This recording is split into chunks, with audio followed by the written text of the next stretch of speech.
There are secrets out there, guys, performance marketing secrets, and knowing just one or two of them can light up your funnels. Let's go. This is Performance Marketing Insiders. I'm Chris Mechanic. Join me as we go deep into the secrets of the world's elite marketing minds. Performance Marketing Insiders is sponsored by Web Mechanics, the AI-driven performance agency that makes you smarter. Hello, everybody. Welcome to another episode of Revenue Driven CMO. I'm super excited for today's guest. She is a badass marketer, has been doing it for many, many years, and she's an expert at leveraging engagement strategy to drive demand. And throughout her career, she's developed specialties in content design, market research, and campaign execution. So really kind of that unicorn type that we love having on the show. She's currently Executive Vice President of Marketing at Field Nation, which is a really interesting IT staffing and service provider. And she is Briana Belisle. Welcome to the show, Briana. Thank you, Chris. So excited to be here with you.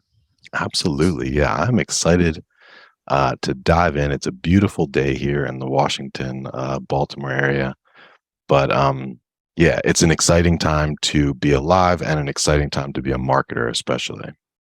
Oh, absolutely. It is not as nice here. We are in Minneapolis and we are getting rain as opposed to snow, which is upside, but spring could get here faster. Oh man, I feel for you. Well, here, I'll open my window in a second. You can at least see a little sunshine from there. Sounds great. But Briana, let's dive right in. You know, our audience is all about those secrets.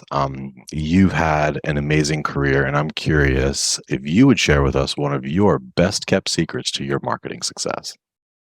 Yeah. So, as marketers, in a lot of ways, we're also strategists, right? And so for me, there's a mantra that I use to ground myself to make sure that I'm executing on what matters most to our prospects. And the mantra is solve the boring but urgent problem. And I can break that down for you. Okay. Let's start with boring, because it can be kind of like, well, what does that mean exactly? In marketing, there's always like the new and exciting topic. And as marketers and as strategists, we naturally kind of gravitate towards those concepts. Yeah. For me, the boring aspect of this is it helps me to remember it doesn't have to be sexy to be important to that we seek to serve. And there is a place for concepts and kind of the new and better thing in your marketing mix. Yeah. But if you're not solving for that thing that's keeping your prospect up at night, you can win the battle and lose the war in a lot of ways. So totally. The easiest thing to do as a marketer is to just get really busy by chasing all of the shiny objects. So I love that message, like the focus on, I've never heard it necessarily called boring, though it is boring, but like the focus on that block and tackle, just the things that you have to do. But I'm interested in the second part of that statement about like, what's an example of something that's boring that's also keeping your customers up at night? Yeah, I think urgent is also sometimes hard to see, right? Like there's the difference between the someday problem and the now problem. And something that I keep coming back to is the difference between a critical event or a compelling event. And a critical event is something that's costing time, money, or customers now. And in the current economy, those are the types of problems companies are looking to solve for. The compelling event can draw you in though, right? Like you can have a conversation with a prospect, you can be talking about a particular concept and it feels like you're making progress. But unless you can tie it back to something that's happening now, you can spend a lot of time on that particular topic and not result in a lot of ROI. Yeah. And it forces you to get really specific on your target audience too, right? Like, here is the problem we're solving. Here's why it's urgent for a very specific subset of folks now.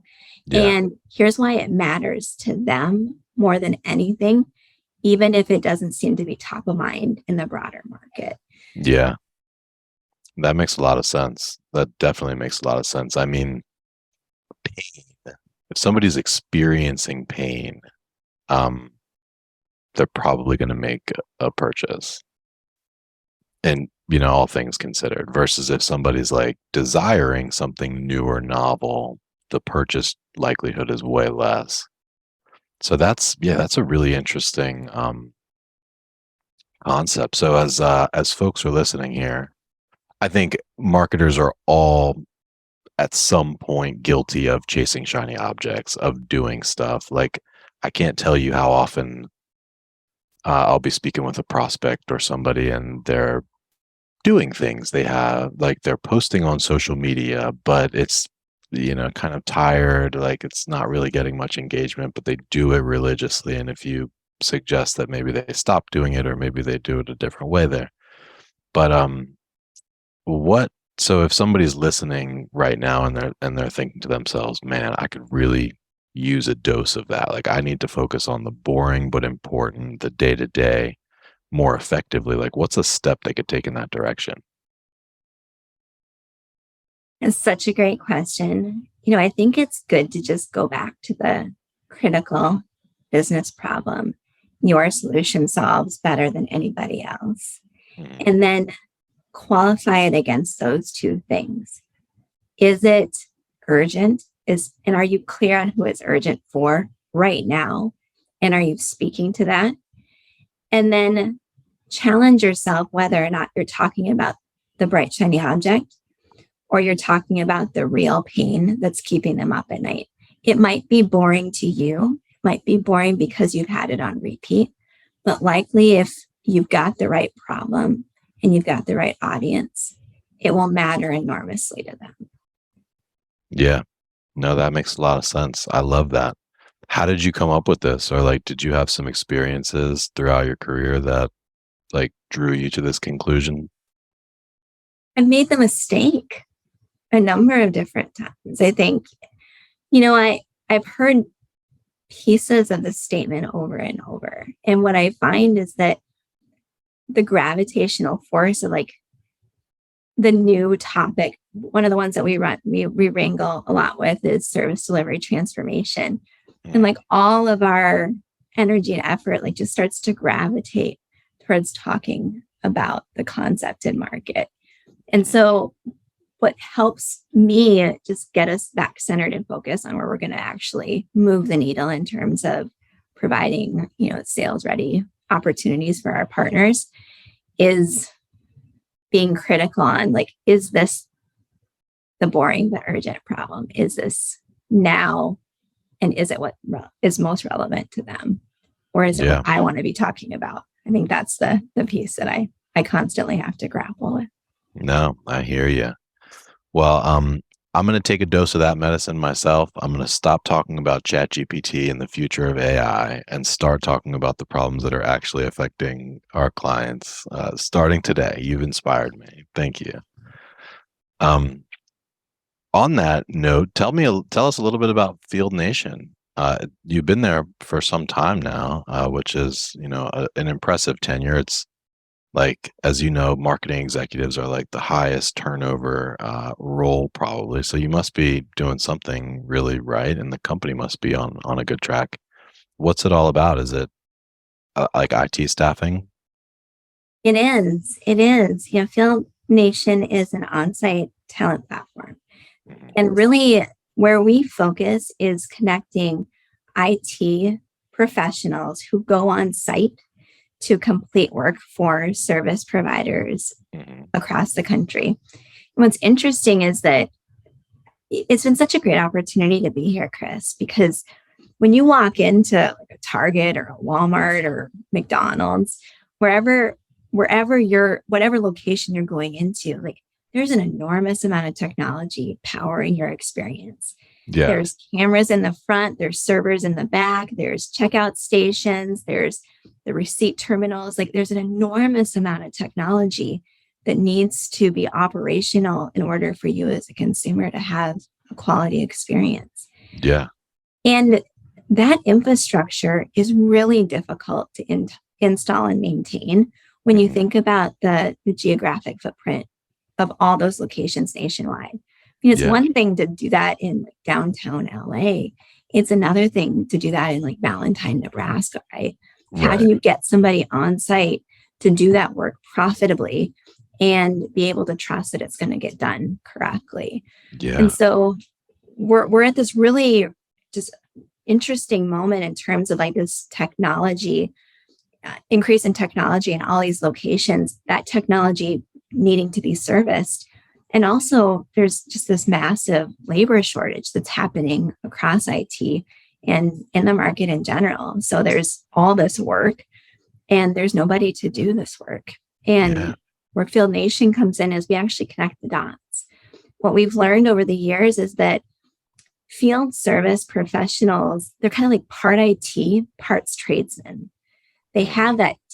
that technical acumen, but they also have to operate like independently with individual sites. They have to be incredibly good problem solvers. They have to be able to come in, assess a situation, and then figure out the best path forward.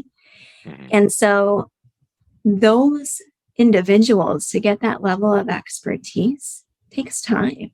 Like you can't just develop that overnight. And there isn't a trade school you can go to become an IT professional. So many of them are much more senior in their career and they're choosing a contract. So they come to platforms like Field Nation to be able to access the type of work they want to be doing on their terms. And what companies are finding is that the workforce that they can access in the broader market in terms of employees are available. They're just choosing to contract and Yeah. they're choosing to contract on platforms like ours. Brilliant. That's an awesome business model. So you guys basically just have a massive community almost of talented, IT field service folks. We And do. you connect them with roles. That's brilliant. You guys are pretty big too. It looks like you got 1,600 employees on LinkedIn, 62,000 followers. Not bad at all.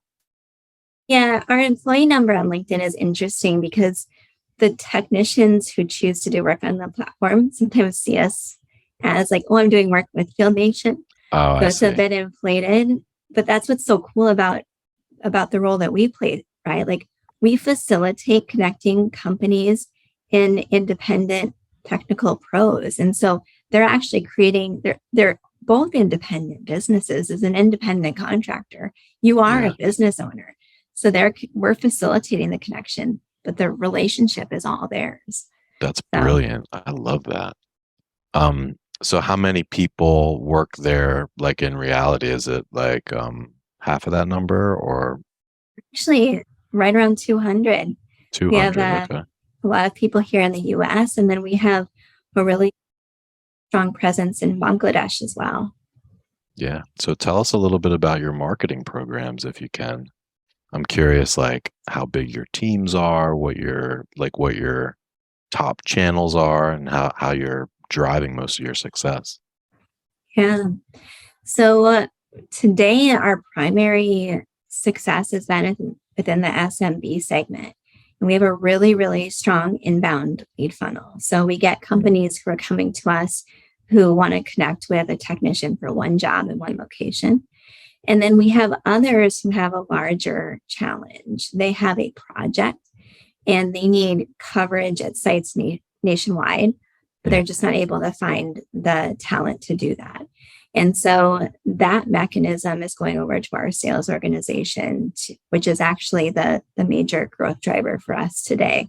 So Got it. we have a really strong organic presence, we're really strong referral base today. And then what our marketing emphasis is on right now is, we've done we have such a strong SMB base. The opportunity for us is in those mid to larger size organizations who they have an established way for getting work done today that they are using and it's been working as they just kind of default back to it. But because of the labor shortage, it's starting to become less reliable Yeah. and it's costing them customers and money. And Mhm. so what we're finding is that companies who traditionally didn't look to on-demand labor to solve their field service challenges are in need of a different way of doing business. And so a lot of the work the marketing team that we have today is doing is on the content to highlight that opportunity in the market. And then the programming for our BDRs and BDMs to actually take that to market to connect the dots on the story so that they actually have a productive conversation with those folks. Got it. So you are trying to go up market essentially, like trying to get bigger accounts. Yeah. Well, the example that you provided is a salient one. So how do I do it? If I'm Walmart, and I like my location in Valentine, Nebraska, do I have an IT person sitting there? No. I mean, are they standing by? Or is it like if technology A breaks, I'm just going to call vendor A and have that and ask them to like, what do they do absent of a field nation? Isn't it crazy, Chris? The way that they solve for this now is a company like Walmart will have a partner that help support all of their work. And that partner will have another partner that supports some of the work. And that partner will then have another partner that supports even additional parts of the work. Because once you get into locations like Valentine, Nebraska, to your point, it's impossible to have someone just standing by ready to deploy at a moment's notice to actually install the thing or fix the thing. And so what we're finding is that because there's so many layers between the person who's actually doing the work and a company like Walmart, there's a lot of places for things to go wrong. And because of the increased dependency we all have and companies have on technology, like that's just no longer something that companies are willing to stomach. So they're looking to consolidate and get more direct to the technician who's actually going on site. So the companies who typically work with us actually sell to Walmart, sell to Target, sell to McDonald's. But then they would go directly to us to get the talent. They'd be able to manage that person directly. They would be able to give them the exact instructions that they have for that particular job. Most importantly, they get to have direct opportunity to vet the person they are selecting for that job. The further you get removed from who's being selected, the less ability you have to determine, like, is this the person I want to represent my brand? And so we're allowing them to bring that closer to their business, and that'll control the brand perception for both them as well as for their customer. Interesting. So you're not actually selling to Walmart. Walmart has a vendor, like a master service vendor or something, and that's who you're selling to. Exactly. Cool. Well, how many companies like that are there? Well, let's talk about ABM a little bit, right? I'm curious about your approach there. Because there can't be that many. What do you call those? Integrators, or what is the term for that intermediary or that direct vendor of Walmart that you guys are targeting? Do you have a name for them? There's a variety of different types of companies that do it. You can kind of bucket them all under service providers, but it can be an OEM, it can be a VAR, it can be an integrator. It's like basically a managed services company. And they can be a managed service company, yeah. Okay. So it's a fairly big universe of prospects then that you have. It is, and it starts to get, it's a big universe for IT in general, but it starts to become a much smaller landscape when you're focused just on field service. Field service is it's a harder business model, right? Like getting people on site to do work in a timely way is complicated in terms of both customer experience as well as profitability. So that landscape, to your point, is relatively small. Large organizations, you're looking at upwards of 100, and then in the mid-market space, somewhere between 4,000 and 5,000. Yeah. Well, to your original point, which it wasn't exactly this, but part of what I heard you say came down to messaging. Like, hey, don't necessarily talk about the new, service delivery transformation movement if that doesn't really matter, but instead focus on the things that matter. And that target that you're describing, my sense is like they already have a solution for that you need to displace. So like how do you stay in touch and continue that like messaging sequence when I guess how do you create that compelling event and make it so that it's also like at the time at a critical time? Like is there some science to that or is it more so just like be there all the time? I mean, that's the $1 million question, right? And it's part of why the compelling versus critical event is so important, especially for ABM, which is part of where we've learned to be more focused on the critical event, because otherwise you can get tempted to just talk to more companies that have what I would say is tangential reasons for wanting to have that conversation, but it's not urgent or immediate. Yeah. What's cool about ABM is you can get really, really focused and target on like, here are the top 25 accounts by rep, and we're going all in on. So what we've done with our enterprise team, and we worked with a consultant to put together our program, is kind of narrowed down the universe. And then we narrowed it down again and said, based on all of the information that we know to be true, these are the companies that have the highest propensity to buy and the most urgent need. And let's surround them with content, with conversations, and with opportunity. And our approach to this to date has been to start those conversations where we don't have a direct relationship with information, right? Like field service isn't necessarily always the most critical component of their overall service delivery program, but it could be the one that's causing the most pain. And so we come in because we operate a platform, we have billions of data points that allow us to aggregate market trends that we can then bring back to those service delivery leaders to explain, like, here is what's happening in field service today. Wow. Here are the opportunities that you may be unaware of. And here are the gaps that companies like yours that we're speaking to are experiencing. Would you like to have a conversation? And then we discuss the business problem and see if there's further conversations necessary. But our goal from a marketing perspective is to get those conversations with the right folks and then to support our sales partners in having those conversations progress through the sales funnel. Hmm. Well, it sounds like you guys are doing something right. You're growing at a rapid clip, which is impressive. What does your team look like? Like how many folks are on the marketing team specifically and how are they sort of organized? Yeah, so we have about 13 people today. We have a strong bench of contractors that support us as well. And we have the way that we're organized is in terms of revenue marketing, which is really responsible for identifying those customers that have the highest propensity to do business with us at scale. Mhm. And they're responsible for our enterprise, mid-market, and SMB funnels. And then we have a product marketing team that's really responsible for the story development, right? Like what we talked about is getting really crisp on the problem, that it's an urgent problem, who has that problem, and then making sure it's relevant through our persona research. So just making sure we're tight and they just do an exceptional job. They support both our buyer and technician community. Mhm. And then we have a content and design function that really supports both functions in terms of all of our marketing program efforts.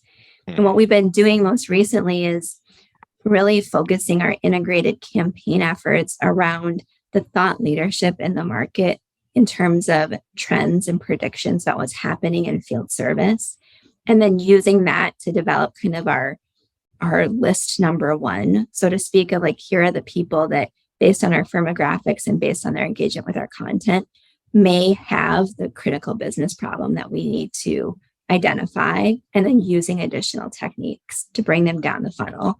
So then we send them to our sales partner. We feel like it's a good use of time to have those conversations. Mhm. Yeah, that sounds pretty advanced and impressive. What I'm wondering, contrary to your boring but important, I am curious about your tech stack. Like, what tech Yeah. could you not live without? Sounds like you got some intent data flowing in there. You got some. We actually we're not using intent data today. We're still doing a lot of that manually. Um, yeah, the one that I couldn't live without, well, probably HubSpot. HubSpot. It's Okay. amazing how much information you can get through HubSpot. Oh yeah. And we have our marketing operations leader is just a force. And he's constantly looking for ways to gain more visibility and insight. And he's tasked with a lot of efforts as well. So it's interesting to see somebody operationally focused, also connecting the dots with kind of our strategic deliverables. Mhm. And so it's been an interesting marriage, but a really productive one. And Yeah. he's done a really nice job of orchestrating all of our data into a place that gives us insight into what to do next. The other That's thing is like awesome. it's integrated through our CRM. We use Salesforce into our platform. The other piece, another rich source of opportunity for us are all the people who we don't qualify to speak with sales originally. Because some people come in and they have a very one off need. They don't have an urgent, larger problem right now, right? It's Yeah. more of a compelling moment, or it's just a very one off small thing that they need to get accomplished. That doesn't mean that the potential opportunity long term isn't there. And so Yeah. that's also a very rich source of opportunity that gives us a ton of data that we can Mhm. then use in our efforts. Yeah, that makes perfect sense. So as you think about the future, like the coming quarters, maybe the coming year, what are you guys excited about or investing in? But last year was all about account based marketing. This year, it's all about story development, which is probably why the urgent but boring problem is so top of mind for me right now. And the problem set that we're focused on right now is we've always been known as a resource for what I would call semi-skilled type of IT talent. And so kind of smart hands work, right? They have some IT knowledge, but they aren't necessarily as experienced as someone you would need to do more advanced work, Right. because with more advanced work comes more risk. And and the brand with risk for these companies is substantial, right? You're choosing someone to go on site to represent your brand and potentially even your customer's brand in in the location that they're interacting with. So this idea that you could choose an independent contractor via a marketplace to do highly technical, highly skilled work in some ways feels unachievable. What we know to be true is that that work happens all the time. And companies and technicians, the majority of the technicians on our platform have nearly 2 decades of experience. They're very, very experienced in field service work, but that perception wasn't there, Chris. And so Yeah. the focus for us right now is that Field Nation is a source for skilled cabling work. What's more important is it's you can get to skilled talent fast, and those resources are local and they want to take your assignments and they'll do a great job because, oh, by the way, they're platform verified. When you do work on a platform, you have to earn your reputation on every job. Mhm. So this idea that you can find somebody who has the skills, the tools, and the experience on your equipment that you can trust, it's happening every single day from a marketing perspective. Our job is to make sure companies have trust that that's what we're able to deliver. Mhm. Yeah, no, that makes a lot of sense. Do you spend a lot of time thinking about the offer itself? So there's like the story element, but then like what the actual offer is? We spend a lot of time on that. And what's interesting is that's part of the reason we have such a strong product marketing team, because where their strength is really clarifying, okay, here's the problem. What does field need to do? Um, the offering that we went to market with traditionally was this concept of on-site talent platform. You can use a platform and then it will solve all the problems. And it wasn't highly differentiated. We had some packaging, but it was more so, it was done prior to us thinking about going up market to these larger buyers. Mm-hmm. This work around getting more specific and talking about skilled work is requiring us not only to talk about problem, but also why both platform labor as well as Field Nation are the best solution for it. And the platform verified is the major tenet of that. Like, you get access to people that have the experience and we can prove that to you. So we're likely due to revisit our overall solutioning and how that supports where we're headed as a business. But today, a lot of what we're doing is constructing that through the narrative that we're sharing in the market. Mm-hmm. That makes sense.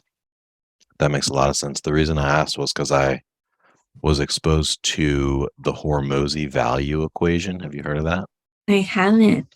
Hormozy is like a sales and marketing guru type, but he sort of classified this, and I thought it was really interesting, was that the perceived value, or the value as perceived by the buyer for any offer, there's a specific equation that it can be used to calculate it.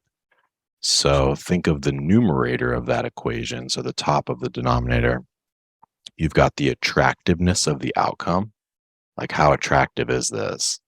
And you've got the perceived likelihood of that outcome. So if it's a highly attractive outcome with a high perceived likelihood of it happening, that's the highest value you could get. On the denominator of that equation are the detractors.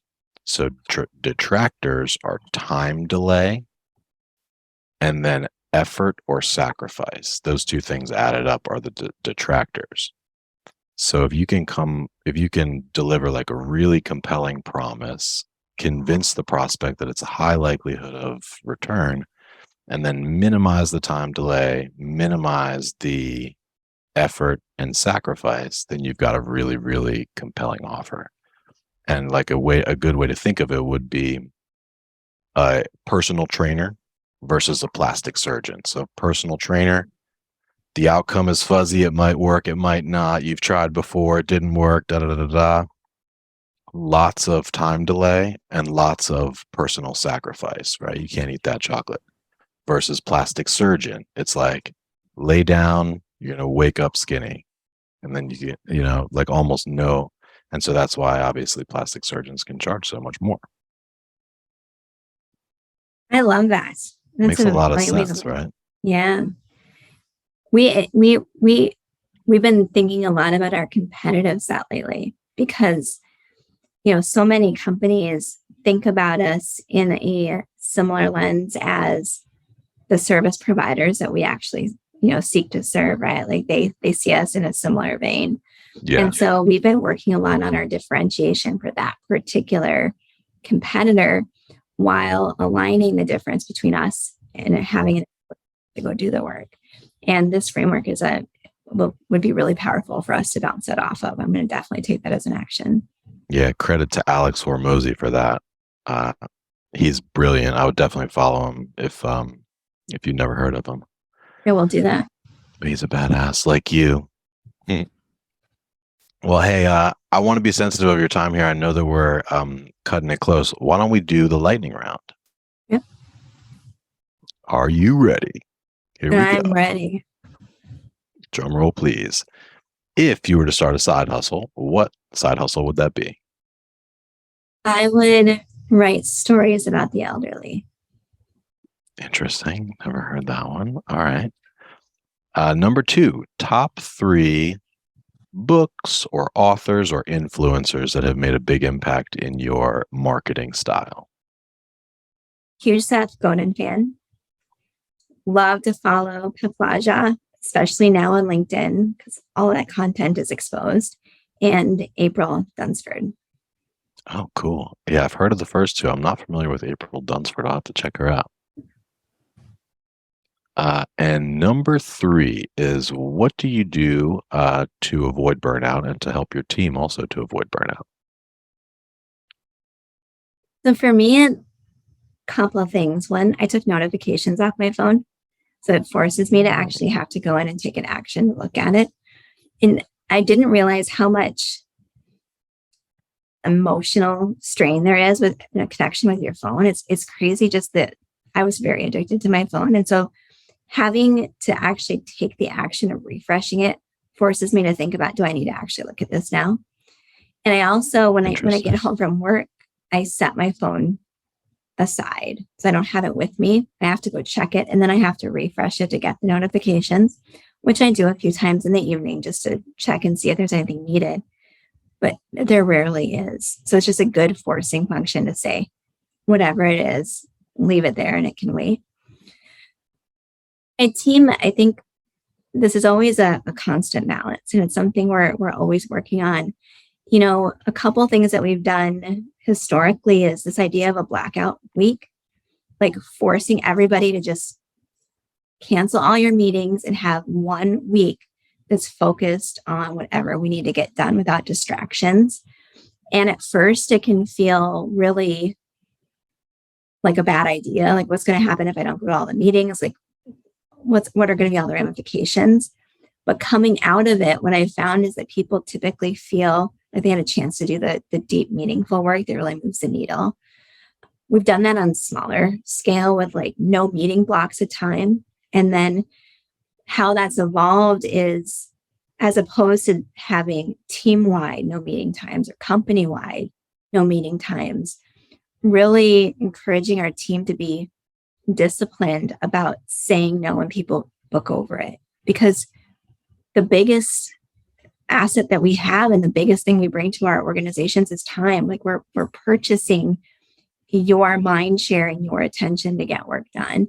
And meetings can be the thief of that if we're not careful. So encouraging our team to think about it in terms of your time to execute is as powerful, if not more so, than any additional conversations that may have been scheduled over that particular time block. Brilliant. I love that. Well, Briana, this was amazing. If you're listening and you have learned something or gotten a good idea or had a nice laugh at any point, drop us a note, drop us a comment, share it with a friend. Briana, I know there's probably folks that are interested in following you on LinkedIn and learning more about Field Nation. Where would you direct them to?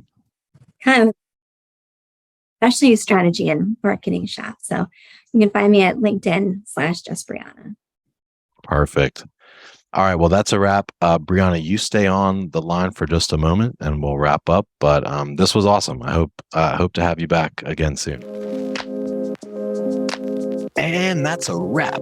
Thanks for joining us today. For show notes and other episodes, visit us at performancemarketinginsiders.com. This podcast is sponsored by Web Mechanics, the performance agency that makes you smarter, offering AI-driven search, paid social, analytics, and conversion rate optimization for financial services, health, B2B, and SaaS brands that know.